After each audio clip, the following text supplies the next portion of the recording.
Je m'appelle Stan Lee. Je suis le co-créateur d'un univers de super-héros sans cesse grandissant et qui comprend Spider-Man, les 4 Fantastiques et l'incroyable Hulk. Les super-humains ne sont pas de simples personnages de fiction. Ils existent vraiment. Voici Daniel Browning Smith. Il est né avec un pouvoir incroyable. C'est l'homme le plus flexible du monde. Je lui ai demandé de parcourir la planète à la recherche d'autres personnes au pouvoir extraordinaire. C'est irréel. Par définition, ça fait de lui un super-humain. Pour moi, c'est impossible. Je dirais même que c'est un miracle. Les super-humains existent. Préparez-vous à les rencontrer.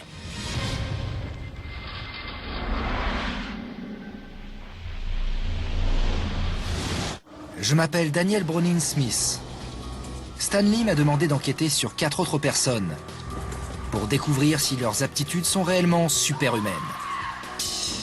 Je vais rencontrer un homme qui prétend avoir la tête la plus dure du monde, examiner le fonctionnement interne de l'instrument humain ultime et avoir rendez-vous avec le destin en testant un homme qui affirme voir le futur en rêve. Mais d'abord, mon voyage commence au nord de San Francisco.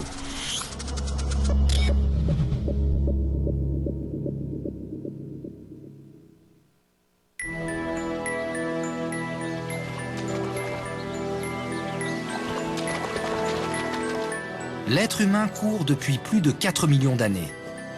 Cette aptitude s'est développée pour nous aider à chasser, transformant l'anatomie de nos ancêtres. Mais depuis, notre corps a peu évolué. Même les messagers de la Grèce antique, les fameux premiers marathoniens, ne pouvaient pas courir éternellement. Mais j'ai rendez-vous avec un coureur d'ultra-fond, dont le corps remarquable pourrait être la prochaine étape dans l'évolution humaine. En effet, certains pensent que Dean Karnassis a subi une mutation génétique qui lui permet de courir très longtemps.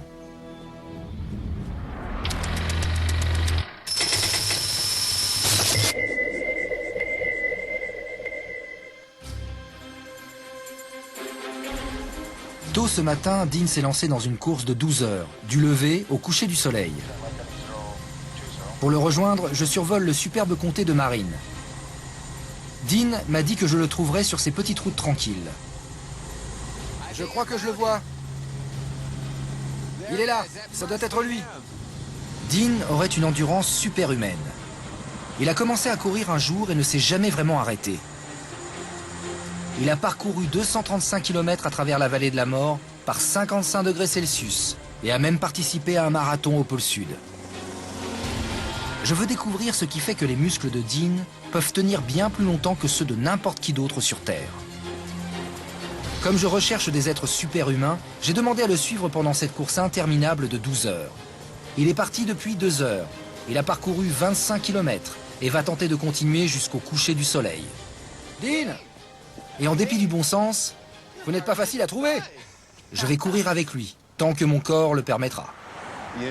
Il suffit de mettre un pied devant l'autre jusqu'à la ligne d'arrivée ou jusqu'à tomber dans les pommes. Je veux comprendre comment Dean réussit à relever un tel défi physique et mental, sans ressentir de fatigue. Mais avant de partir, je fais le point avec Joseph Smith, un expert en sciences du sport de l'Université de Californie à San Francisco. Vous avez des conseils pour Daniel? En demander autant au corps humain peut s'avérer dangereux, voire fatal. Pour éviter que je ne me blesse, Joseph va nous suivre en voiture. Je lui ai aussi demandé de surveiller et d'observer Dean. Alors qu'on se lance, Dean m'explique comment il est devenu l'un des plus grands coureurs d'ultra-fond au monde. J'adorais courir quand j'étais enfant. J'ai couru toute ma vie jusqu'à l'âge de 14 ans. Et puis j'ai tout arrêté. J'ai été à la fac et en école de commerce. J'avais un boulot de cadre confortable, tout ce qui devait me rendre heureux. Mais je faisais une foutue déprime. Je détestais mon travail, ma vie. Pour mes 30 ans, j'étais dans un bar avec des amis à enchaîner les tequilas. Et à un moment, je me suis levé et j'ai décidé d'aller courir 50 km pour fêter mon anniversaire. Je suis sorti du bar. Je n'avais que mes vieilles baskets que j'utilisais pour jardiner. Je me suis dit, c'est dingue, je suis trop saoul, qu'est-ce que je fais?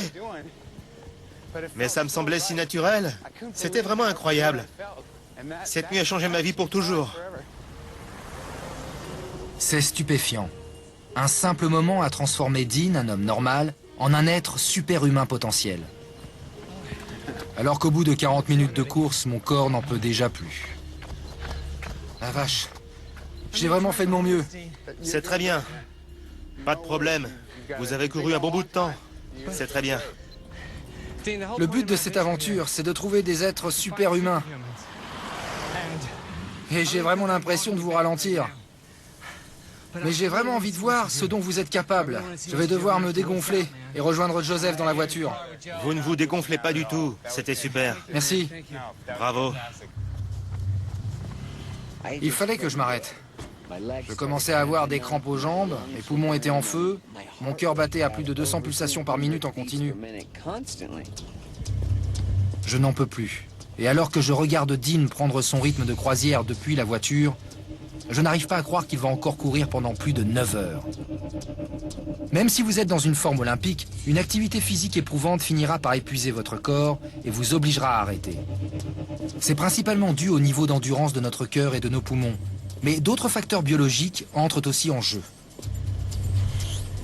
En fournissant de l'énergie, nos muscles produisent de l'acide lactique. Son taux augmente dans le sang lors d'activités physiques prolongées. Les muscles se fatiguent, des crampes apparaissent et vous obligent à vous arrêter. Mais Dean continue de courir. Étonnamment, rien ne semble perturber sa cadence. Je n'ai jamais rien vu de pareil. C'est vraiment extraordinaire. C'est très beau de le regarder courir. On l'a suivi toute la journée et sa posture de course semble très solide. Il n'a pas du tout l'air de fatigué. Il semble très à l'aise à ce rythme. On dirait qu'il pourrait continuer éternellement. En 2005, Dean a secoué le monde scientifique en courant pendant 80 heures et 44 minutes, sans jamais s'arrêter, soit l'équivalent de plus de 10 marathons consécutifs. En 2006, il a terminé 50 marathons en 50 jours. Et tandis que d'autres athlètes souffraient de fatigue musculaire, étonnamment, Dean a augmenté la cadence et a même décidé de refaire les 2100 km jusqu'à son point de départ en courant. Mais comment est-ce possible ? La raison pour laquelle Dean est capable de courir de telles distances sans s'arrêter reste un mystère. Mais une chose est sûre. Alors que Joseph et moi le regardons se rapprocher sans peine de la ligne d'arrivée, sa détermination est une réelle source d'inspiration. Ça y est, la course de Dean, du lever au coucher du soleil, touche à sa fin. Je n'ai jamais rien vu de pareil de toute ma vie. Vous avez couru pendant 12 heures. Je n'ai même pas tenu 1 heure. J'adore ça. J'avais les jambes en compote, les poumons en feu, et vous continuez sans problème. C'est mon truc de courir. Dean a facilement relevé son défi de 12 heures. Mais même après cet ultramarathon, il préfère courir pour retourner à San Francisco plutôt que de rentrer en voiture avec nous. Demain, Joseph et moi tâcherons de découvrir si le corps de Dean pourrait vraiment courir éternellement. Il court depuis 24 minutes et les 2 derniers relevés indiquent même une diminution.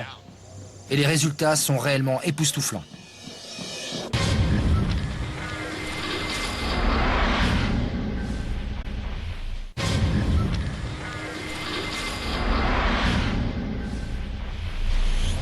Je m'appelle Daniel Browning Smith et je suis un être super-humain. Le légendaire créateur de comics Stan Lee m'a donné pour mission de trouver d'autres êtres comme moi. Ma quête m'a amené en Californie pour rencontrer Dean Karnazes, le marathonien de l'extrême qui semble capable de courir sans jamais s'arrêter. Joseph Smith, un expert en sciences du sport, et moi-même avons déjà pu le voir effectuer une course éreintante de 12 heures. Je n'ai jamais rien vu de pareil, on dirait qu'il pourrait continuer éternellement. Quant à savoir si Dean a bien une aptitude superhumaine, cela reste un mystère.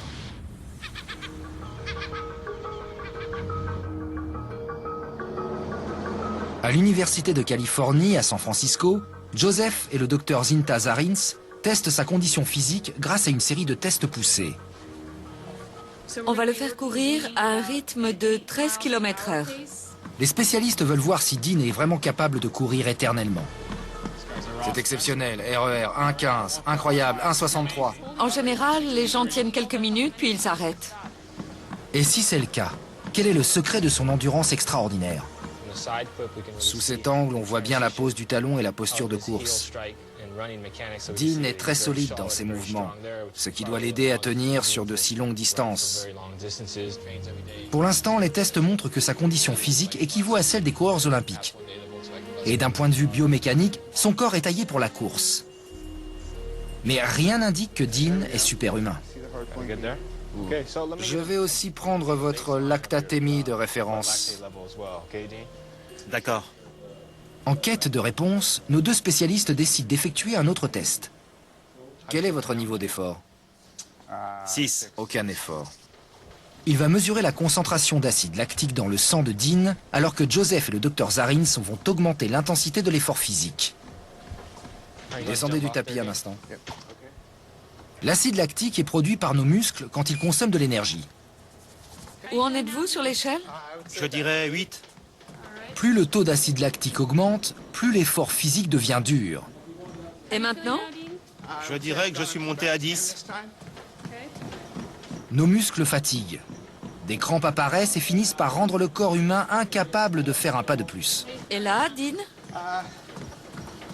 Disons 12 ou 13. Non, 12. 12? Ouais. Mais alors que le test se poursuit, nos spécialistes remarquent un élément inattendu. Sa lactatémie augmente très peu. C'est inhabituel, d'autant qu'on intensifie l'exercice. Les choses prennent une tournure encore plus extraordinaire. C'est stupéfiant. Son taux n'augmente pas. En général, on voit un point d'inflexion et une augmentation quand on accélère le rythme. Mais Dean élimine l'acide lactique. Étonnamment, le taux d'acide lactique dans le sang de Dean ne semble pas augmenter. Il court depuis 24 minutes. On a pris sa lactatémie toutes les 3 minutes et les 2 derniers relevés indiquent même une diminution. C'est totalement inhabituel et va à l'encontre de tout ce que l'on sait de la biologie humaine. 2,1, 2,1? c'est ça. Il a baissé? Oui. Comment on va pouvoir obtenir son seuil? Il élimine l'acide lactique. On attend son point d'inflexion. À un tel rythme, la plupart des gens ont un taux supérieur à 4. On vit vraiment une expérience superhumaine, là. Il pourrait courir éternellement. Rien ne pourrait l'arrêter. Son taux d'acide lactique est plus bas qu'au début de l'exercice. C'est incroyable. Il semblerait qu'on ait découvert l'extraordinaire aptitude physique qui donne à Dean son endurance à toute épreuve. Son étonnante capacité à diminuer son taux d'acide lactique dans le sang va à l'encontre de la biologie humaine et montre qu'il pourrait effectivement courir éternellement. Avez-vous déjà vu ce genre de résultat? Non, jamais. Non, Je ne sais pas si c'est une bonne ou une mauvaise chose. c'est stupéfiant. Oui, vraiment. Dean ne semble pas soumis aux limites mentales et physiques qui empêchent une personne normale de courir pendant des heures. Rien ne l'arrête. Son endurance est vraiment extraordinaire. Mais passons à notre prochain être humain hors du commun. Daniel est en route pour Boston, pour rencontrer un homme qui, selon la rumeur, aurait un crâne indestructible. Imaginez que vous ayez le pouvoir de défoncer des murs de briques comme une boule de démolition. Ou que vous soyez capable de survivre aux ondes de choc d'une explosion, sans rien sentir. Je suis venu à Boston pour rencontrer un homme qui prétend être aussi indestructible que Hulk, le personnage de comic. En effet, le catcheur professionnel John Ferraro, alias Gino Martino, aurait la tête la plus dure du monde.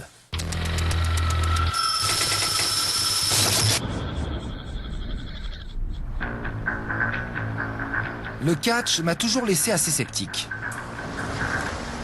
Je suis sûr que ce sont des acteurs qui en rajoutent et que les coups sont simulés.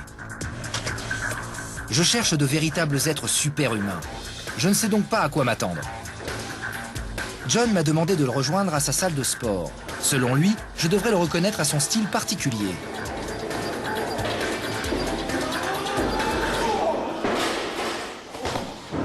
Vous êtes qui? Je m'appelle Daniel. Je cherche des êtres super-humains. Vous êtes John? Ouais. Montez. Votre crâne serait indestructible, c'est vrai? Tout à fait. C'est pas un accessoire, c'est une vraie chaise. Oui. Je pensais que le catch, c'était du chiquet. Attention, je prends mon métier très au sérieux. Les bleus, les points de suture, les agrafes, tout est bien réel. John affirme avoir découvert que sa tête était indestructible grâce à un accident dans son adolescence. Alors qu'il pourchassait son frère dans la maison, il est tombé et a foncé la tête la première dans une porte en chêne massif. Mais au lieu de perdre connaissance, il a fait sortir la porte de ses gonds. Stupéfait, John a commencé à développer cette aptitude surprenante. Et plus tard, s'est fait connaître dans le catch grâce à ses coups de tête impressionnants. Mais il y a une grosse différence entre un bon catcheur et un véritable être superhumain. Il est temps de découvrir si ce que John prétend est bien la réalité ou pure fiction. C'est vraiment dingue. Joe, le frère de John, va lui taper sur le crâne avec une masse. Ils sont fous dans cette famille.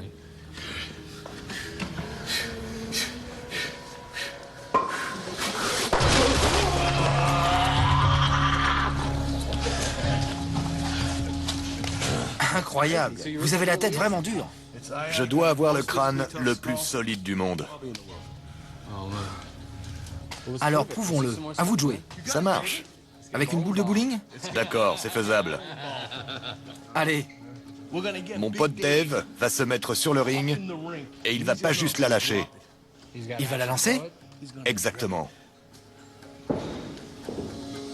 Chose incroyable, John va faire tomber sur sa tête une boule de bowling de 8 kilos pour casser les briques. Bien qu'il prétende que son crâne ressente toute la puissance de l'impact, je me demande à quel point les briques absorbent cette force.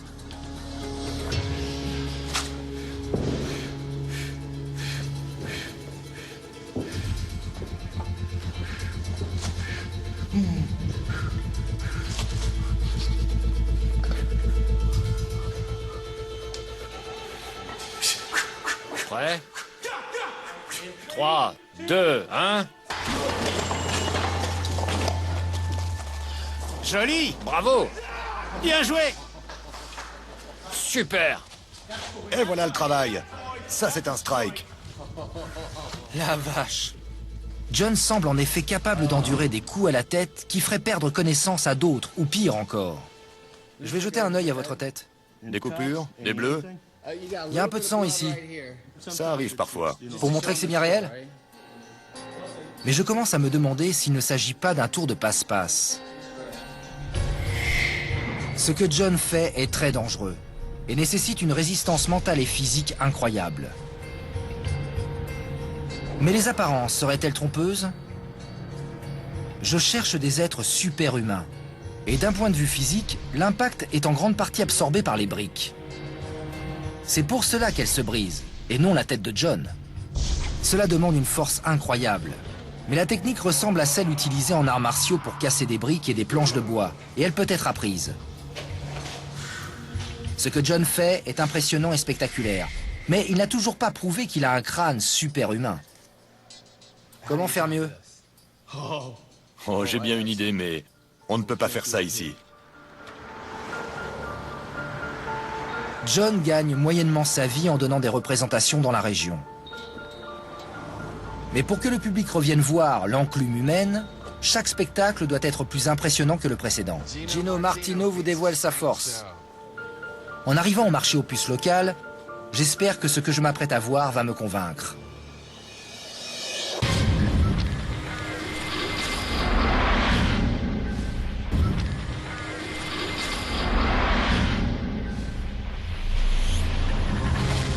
Je m'appelle Daniel Browning Smith et je parcours le globe à la recherche d'êtres super-humains. Ma quête m'a conduit à Boston, où j'ai rencontré John Ferraro, un catcheur qui prétend avoir la tête la plus dure de la planète. Je dois avoir le crâne le plus solide du monde. Bien que ces démonstrations audacieuses soient spectaculaires, elles ne m'ont pas convaincu. J'ignore quelle force la tête de John subit réellement. Il semblerait que les briques absorbent une grande partie de l'impact. Ce sont donc elles, et non son crâne, qui se brisent. Mais cette nouvelle démonstration va-t-elle finalement révéler la véritable force du crâne soi-disant super solide de John? Alors voilà, je vais enfoncer un clou dans une planche, et pour corser le tout, j'ai mis de la tôle sur le dessus. Je vais frapper si vite et si fort que le clou n'a aucune chance. Sans les briques pour le protéger, cela semble plus authentique. Et s'il ne s'agit pas d'une autre astuce, cela pourrait m'inciter à creuser un peu plus le cas de John. Il se pourrait que je me blesse ou que je saigne. C'est normal. Tout ce que je fais est dangereux et contient des risques. D'accord. Ok? Je me concentre une seconde.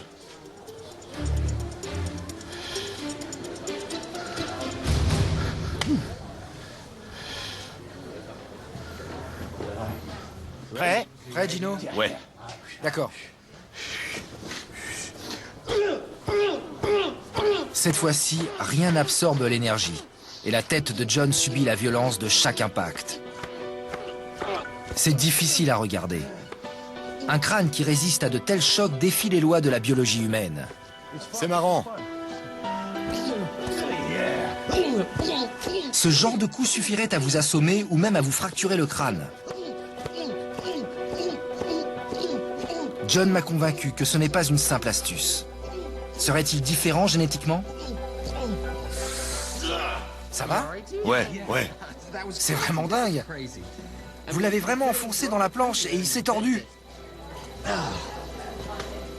La vache, c'était bien enfoncé. Ouais, quand je donne un coup de tête, ça laisse des traces. Vous avez le front bien rouge, mais ça a l'air d'aller. Vous êtes totalement alerte.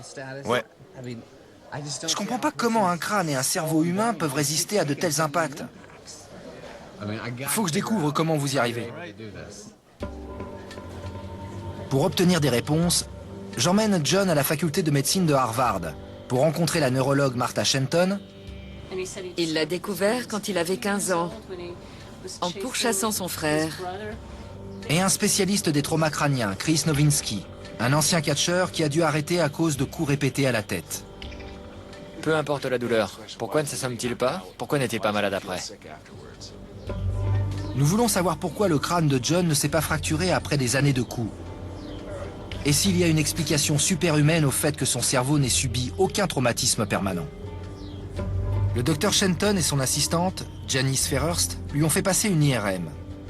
Et voilà, Elle permettra d'étudier plus en détail le crâne de John. voici un plan frontal de son cerveau Qui sépare l'avant de l'arrière. et un plan sagittal qui sépare la gauche de la droite. On aperçoit son nez.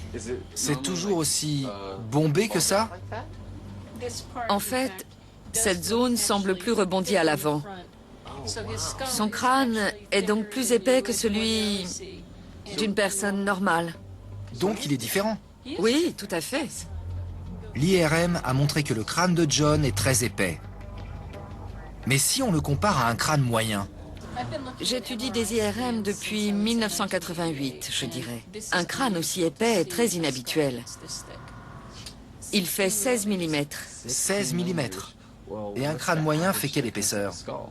7 mm. Quoi? Il a vraiment un crâne très épais. Étonnamment, son crâne mesure 16 mm d'épaisseur, soit 2 fois plus que celui d'un être humain moyen. Cela explique pourquoi il ne se fracture pas facilement. Mais toutes ces années de coups violents portés à la tête ont-elles laissé des traces? Ce sont des images de son cerveau? Oui, Dans quel état est-il? il a l'air bien dans l'ensemble. Vu ce qu'il fait subir à son crâne, il ne semble pas avoir souffert.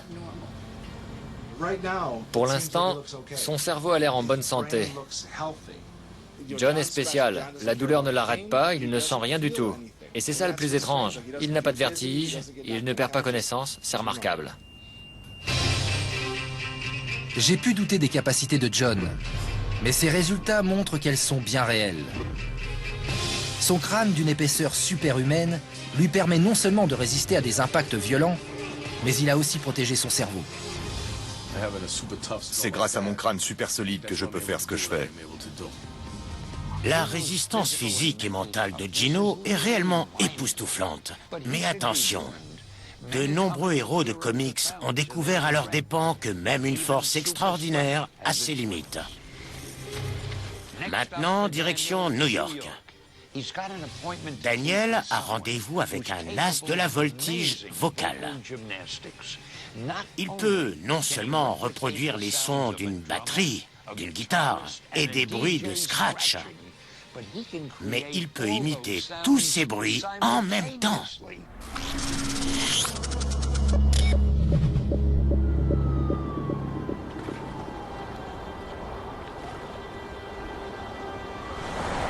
La musique possède un pouvoir incroyable. À l'aide de quelques notes, elle peut influencer nos émotions. Imaginez que votre corps ait la capacité de produire l'énergie émotionnelle d'une centaine d'instruments.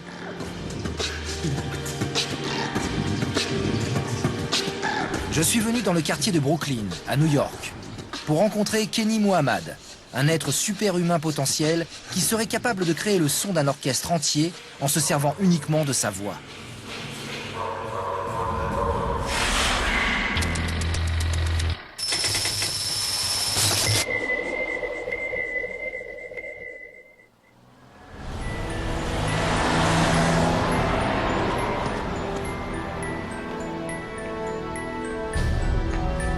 Kenny m'a demandé de le rejoindre dans la célèbre banque Williamsburg Savings, où grâce à une acoustique incroyable, je devrais facilement le trouver.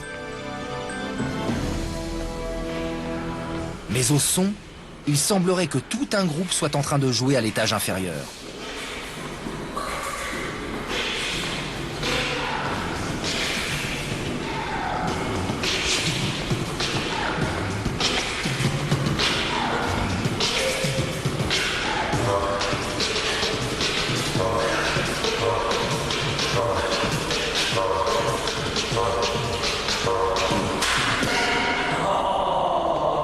C'était génial. Merci, merci. C'était vraiment superbe. Quand j'ai vu que vous étiez tout seul, j'ai eu du mal à le croire. En vous regardant, on dirait du beatbox. Mais en vous écoutant, ça va bien au-delà. Vous faites quoi exactement? Je suis bien plus qu'un beatboxer. Je joue avec l'oreille humaine. Je crée un son qui explose et s'enflamme. Voilà ce que je fais. C'est ça, Kenny Mohamed. C'est ça, l'homme orchestre. Kenny serait l'un des plus grands beatboxers de la planète. Ce qui lui vaut son surnom d'homme orchestre. En mélangeant ses sons avec ceux d'un véritable orchestre symphonique, Kenny a travaillé avec des compositeurs de renom pour faire tomber les barrières musicales. Mais il est difficile de comprendre comment un être humain peut produire une telle variété de sons.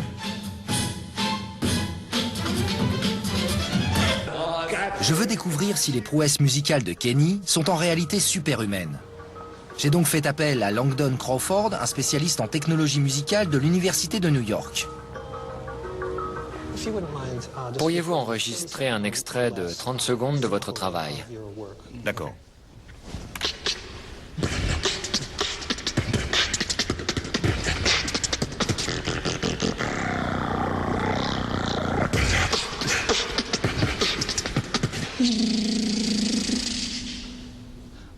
On a tout un tas d'instruments. Des sons de batterie, d'autres qui ressemblent à du scratch, de la trompette et du violon. Combien faut-il d'instruments pour qu'on vous surnomme l'homme orchestre? L'éventail de sons que Kenny est capable de produire est remarquable. Mais un autre élément a retenu l'attention de Langdon. J'ai relevé des sons très rythmés. De quel instrument s'agit-il? Une caisse claire et un charleston. J'ai isolé 2 de ces bits. Je vais les passer en boucle. Il y a 93 millisecondes entre le début du premier bit et celui du deuxième. Il fait donc plus de 10 bits en une seconde. Comment est-ce possible? C'est vraiment fascinant. La voix humaine a une fréquence d'environ 20 sons par seconde. Il émet des sons tellement vite qu'en accélérant encore un tout petit peu, il finirait par n'émettre plus qu'un seul son en continu. Je ne suis pas certain que quelqu'un d'autre soit capable de faire ça. Kenny semble repousser les limites de ce qui est humainement possible. Les données recueillies par Langdon ont confirmé que Kenny pouvait produire différents sons d'instruments. Mais elles ont aussi révélé la rapidité de son débit.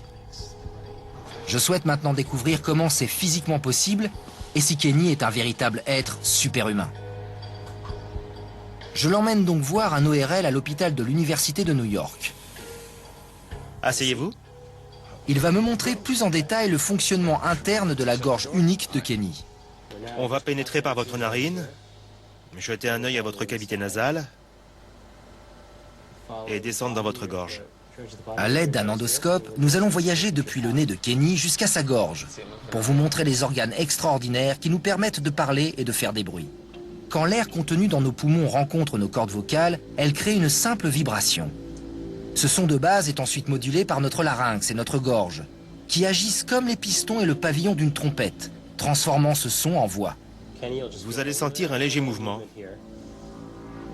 C'est déjà une aptitude naturelle remarquable, mais en arrivant dans le conduit vocal, nous cherchons des différences qui pourraient expliquer pourquoi il arrive à produire des sons multiples avec une telle rapidité. C'est son larynx? Oui, on est au sommet du larynx. Et ce qu'on voit ici, c'est l'épiglotte. On aperçoit les parois latérales de la gorge et aussi l'arrière de la langue, à l'avant de la gorge, juste ici. Et si on pouvait regarder sous l'épiglotte, on pourrait entrevoir les cordes vocales. Je les ai aperçus. Oui, mais il les recouvre. D'ailleurs, c'est peut-être parce que son épiglotte est très en arrière que Kenny est capable de produire ces sons.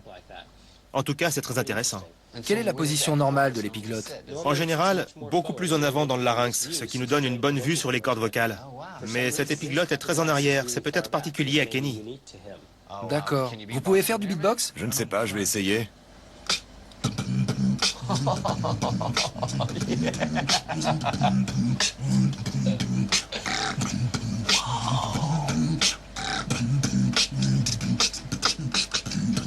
Il y a beaucoup de mouvements. Vous voyez les cordes vocales? Oui, elles s'agitent dans tous les sens.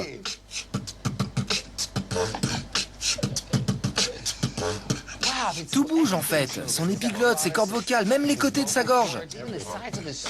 Et ça bouge très vite. On devine la vibration, mais on ne la voit pas. Ça va trop vite. C'est vraiment impressionnant. Ça bouge dans tous les sens. Vous pourriez faire des sons d'inhalation? Ça s'ouvre en grand. L'épiglotte bouge.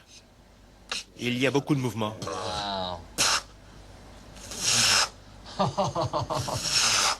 Il utilise vraiment tout son appareil phonatoire. Son épiglotte, ses cordes vocales, son larynx, sa luette, son palais. Et sans doute d'autres choses que l'on ne peut pas voir sur ces images. Il va si vite que certains organes vibrent, mais on ne le voit pas. Étonnamment, Kenny a non seulement découvert, mais aussi appris à maîtriser les aptitudes cachées du conduit vocal humain, pour créer et superposer des sons complexes avec une rapidité et une précision stupéfiantes. Une telle coordination, une telle fluidité dans les mouvements simultanés des différents organes, c'est réellement incroyable. Je suis spécialiste de la voix depuis 10 ans et je n'avais encore jamais vu ça.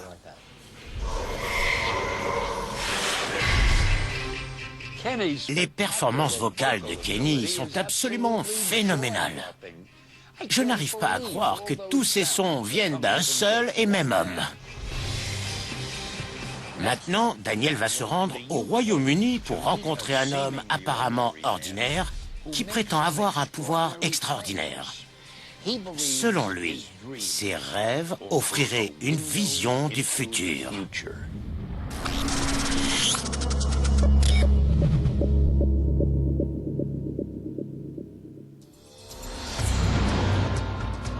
Imaginez que vous soyez capable de voir l'avenir et d'empêcher qu'il se réalise. Je suis venu à Édimbourg, en Écosse, en espérant avoir un aperçu du destin grâce à un homme qui affirme pouvoir prédire l'avenir. En effet, Christopher Robinson aurait le pouvoir de rêver d'événements qui ne se sont pas encore produits et de changer le cours de l'histoire.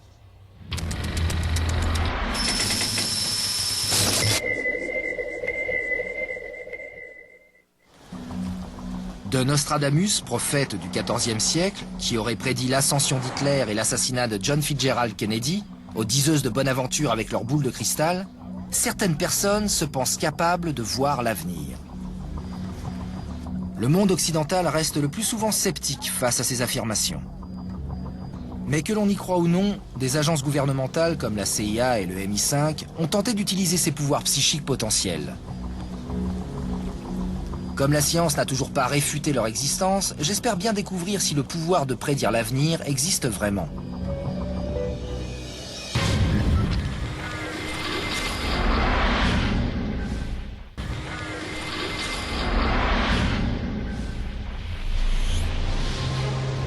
Je m'appelle Daniel Browning Smith et je cherche des êtres super-humains.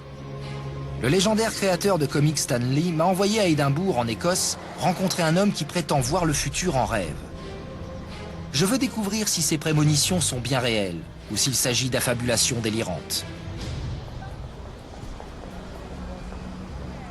Né en Angleterre, Christopher Robinson, 59 ans, menait une vie normale et travaillait comme journaliste de presse écrite à Londres. Vous êtes Chris ? Ouais, enchanté. Quand une nuit, en 1988, un rêve étrange a changé sa vie pour toujours. Les débris de l'avion seraient éparpillés jusqu'à 8 km de l'endroit où il s'est écrasé.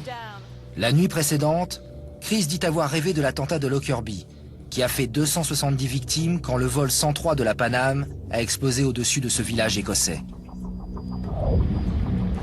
Comme cette vision terrible est devenue réalité, Chris a décidé que la prochaine fois, il n'attendrait pas qu'un drame se produise pour agir.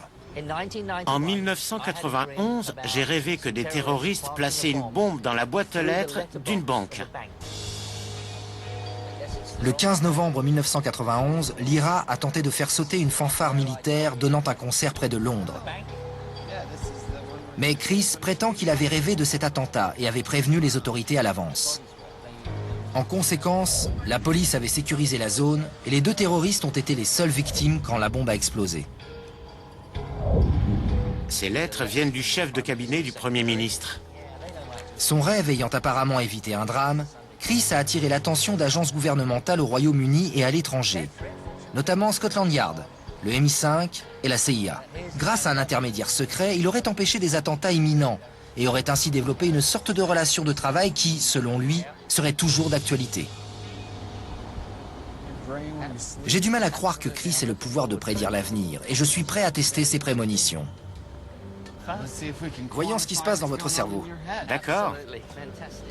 Je l'emmène au centre du sommeil d'Édimbourg, où Stevie Williams, un spécialiste, va analyser l'activité cérébrale de Chris pendant qu'il dort. Si vous pouviez vous asseoir sur le bord du lit ici. Voilà. Et passez-moi les câbles, comme ça ils ne finiront pas tous emmêlés. Pour vérifier si les rêves de Chris prédisent effectivement l'avenir, je lui ai lancé un défi apparemment impossible. Je lui ai demandé d'essayer de deviner l'endroit mystère où je l'emmènerai demain. Si ses rêves lui révèlent cette destination secrète cette nuit, ce sera vraiment un exploit superhumain. Quand j'ai une prémonition qui, selon moi, va s'avérer très précise, les couleurs sont plus intenses, les sensations plus réelles. Comme si je vivais vraiment la scène. Le matin arrive et on va vérifier si les rêves de la nuit passée contiennent des indices permettant de prédire l'endroit où je vais conduire Chris. Rien à signaler sur son rythme de sommeil?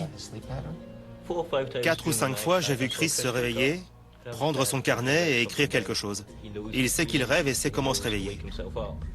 Chaque nuit, Chris est capable de se réveiller en plein rêve quand il est en phase de sommeil paradoxal et de noter ce qu'il pense être des prémonitions. Vous avez déjà vu ça? Je n'ai jamais vu quelqu'un écrire les détails de ses rêves au milieu de la nuit. Cette capacité à se réveiller est très rare. Mais en quoi ces rêves sont-ils différents?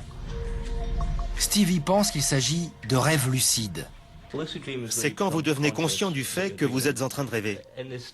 Dans cet état, vous pouvez contrôler vos rêves et vous en souvenir plus en détail. L'expérience ressemble à la réalité virtuelle ou à un jeu vidéo. C'est ce que Chris fait.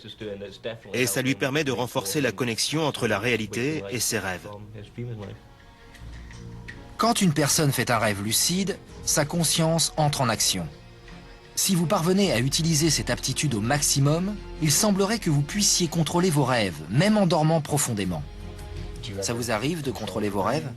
Oui, très souvent. Quand je dors, je suis assez conscient pour me demander combien de temps je dois prolonger le rêve avant de me réveiller pour le noter. C'est très intéressant. La plupart des gens se réveillent quand ils comprennent qu'ils sont en train de rêver. Mais pas vous. J'essaye de prolonger le sommeil parce que la suite du rêve est peut-être plus importante que le début. Apparemment, Chris aurait le pouvoir de contrôler ses rêves. S'il pense avoir récolté assez d'informations sur l'avenir, il décide de se réveiller pour noter ce qu'il a vu. Les rêves créent l'avenir. Donc, en contrôlant les rêves, on contrôle le futur. La maîtrise de Chris sur son inconscient est assez impressionnante. Mais qu'en est-il de sa prétendue capacité à prédire l'avenir? La nuit dernière, Chris a demandé à ses rêves de lui révéler la destination secrète où nous allons nous rendre aujourd'hui. Et il a noté ce qu'il a vu. Vous êtes sûr de vous? Eh bien, on verra bien. D'accord.